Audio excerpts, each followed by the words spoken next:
Disclaimer, ये कहानी सिर्फ तफरीही और तख़ीलाती नवैयत की है। इसका मकसद किसी भी हकीकी वाक़ा, शख्सियत या अकीदे की तौहीन करना नहीं है। अगर आप डरावनी कहानियों से मुतासिर होते हैं या दिल के कमज़ोर हैं तो बराए मेहरबानी इसे सुनने या देखने से गुरेज करें।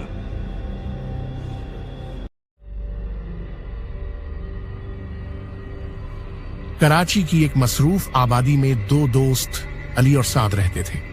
अली एक जवान फोटोग्राफर था जिसे हॉन्टेड प्लेसेस की तस्वीरें लेने का जुनून था, जबकि साद ज्यादा मुहतात और समझदार फितरत का मालिक था। अली हमेशा चौकंडी कब्रिस्तान के बारे में सुनता आ रहा था और आज उसने तय कर लिया कि वह वहां जाकर हकीकत जान लेगा। साद ने उसे बहुत रोका, मगर अली ने अपनी जिद न छोड़ी और उसे भी साथ चलने पर मजबूर कर लिया। भाई, ये कोई अच्छी जगह नहीं है, वहाँ जाने की कोई जरूरत नहीं। यार, बस कुछ तस्वीरें लेनी है और हम तुरंत वापस आ जाएंगे। मगर वहाँ के बारे में बहुत अजीब और गरीब बातें सुनी हैं, पता नहीं सच हैं या झूठ। बस यही तो देखने जा रहा हूँ। अगर सब वहम है तो हमें भी पता चल जाएगा, और अगर कुछ हकीकत है तो मेरे कैमरे में कैद हो जाएगा। अच्छा ठीक है, मगर अगर कुछ भी अजीब लगा तो फौरन वापस चलेंगे। पक्का वादा। रात का सन्नाटा हर तरफ फैला हुआ था। चांद की हल्की रोशनी जमीन पर एक अजीब सा माहौल बना रही थी।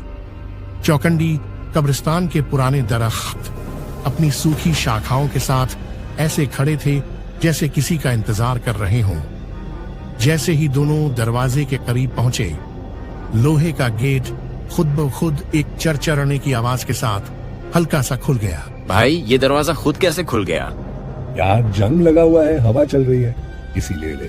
कुछ खास नहीं है, तुम डरो मत फट्टू। मुझे कुछ सही नहीं लग रहा।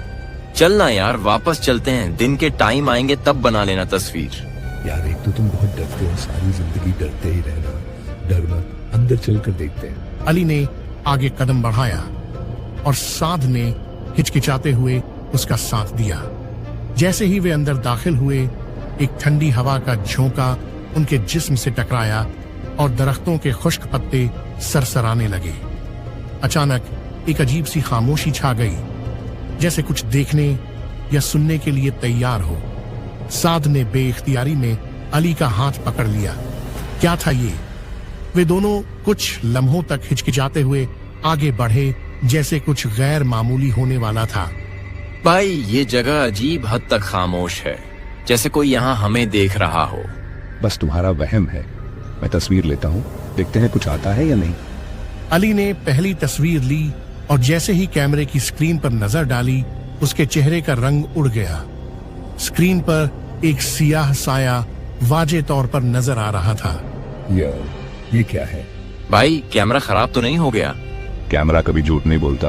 अचानक दरख्तों के पीछे से सरगोशियों की आवाजें आने लगी, जैसे कोई उन्हें बुला रहा हो। यहाँ से चले जाओ, ये जगह तुम्हारे लिए नहीं है। दोनों एकदम साकत हो गए। अली ने टॉर्च घुमाई, मगर वहां कोई नजर नहीं आया। भाई, मैंने कहा था ना कि ये जगह सही नहीं है। हम फौरन वापस चलते हैं। एक मिनट, मैं एक और तस्वीर लेता हूँ, शायद ये कोई वहम हो। नहीं, मैं यहाँ एक पल भी नहीं रुकूंगा। लेकिन अली ने साद की बात को नजरअंदाज करते हुए एक और तस्वीर ली, और इस बार कैमरे में कब्र के पास एक लंबा सियाह साया वाजे तौर पर नजर आ रहा था, जिसकी आंखें सर्द अंगारों की तरह जल रही थीं। भाई, वो सा हिल रहा है। ये क्या हो रहा है? अचानक कब्र के आसपास जमीन पर धुआं फैलने लगा और वह साया धीरे धीरे उनकी तरफ बढ़ने लगा। तुमको कहा था कि यहाँ से चला जाओ, मगर तुम नहीं गए। अब मरने के लिए तैयार हो जाओ। भाई, भागो यहाँ से। लेकिन अली के कदम जैसे जमीन में जम गए थे। उसकी आंखें डर से खुली रह गईं जब उसने देखा कि साया तेजी से करीब आ रहा था। या अल्लाह! साद ने अली को जोर से खींचा और दोनों पूरी ताकत से दौड़ने लगे, मगर कब्रिस्तान अब एक भूल भुलैया बन चुका था। हर रास्ता वहीं आकर खत्म होता जहां वे पहले खड़े थे। भाई, हम यहाँ फंस गए हैं। आयतुल कुर्सी पढ़ो। दोनों ने आयतुल कुर्सी पढ़ना शुरू की और जैसे ही पहला लफ्ज अदा हुआ, साया एक जोरदार चीख के साथ पीछे हटने लगा। अली और साद ने पढ़ाई जारी रखी और साया धीरे धीरे धुंध में घुलने लगा। अचानक हर चीज एकदम खामोश हो गई। जैसे ही दोनों ने कब्रिस्तान का दरवाजा पार किया, सब कुछ फिर से नॉर्मल लगने लगा। न कोई साया, न कोई अजीब आवाज, मानो कुछ हुआ ही नहीं था। भाई, ये सब सच था या हमारा वहम? नहीं, ये सब हकीकत थी। अली ने कांपते हाथों से कैमरा खोला और आखिरी तस्वीर देखी। उसमें एक धुंधले साये की झलक थी जिसकी आंखें अब भी लाल चमक रही थीं। मैं कसम खाता हूँ, मैं कभी भी यहाँ दोबारा नहीं आऊंगा। मगर शायद वो हमें फिर भी ना भूले। दोनों तेजी से वहां से निकल गए, मगर चौकुंडी कब्रिस्तान के साये शायद अब भी किसी नए मेहमान के इंतजार में थे। क्या ये सब खत्म हो गया था या एक नई शुरुआत होने वाली थी? इसके बाद जब अली और साद अपने घर पहुंचे तो उन्हें एक और दर्दनाक खबर मिली।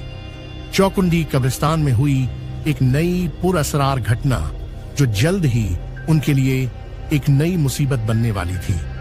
ये कहानी अभी खत्म नहीं हुई थी, बल्कि शायद एक नया खतरा उनकी तरफ बढ़ रहा था।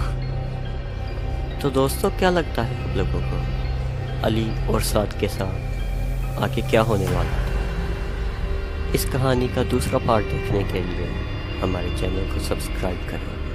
और ये वीडियो आपको कैसे लगी, अपनी राय का इजहार कमेंट बॉक्स में ज़रूर कीजिएगा। मिलते हैं किसी और कहानी में, तब तक के लिए अपना ख्याल रखिए। बाय बाय, अल्लाह हाफिज़।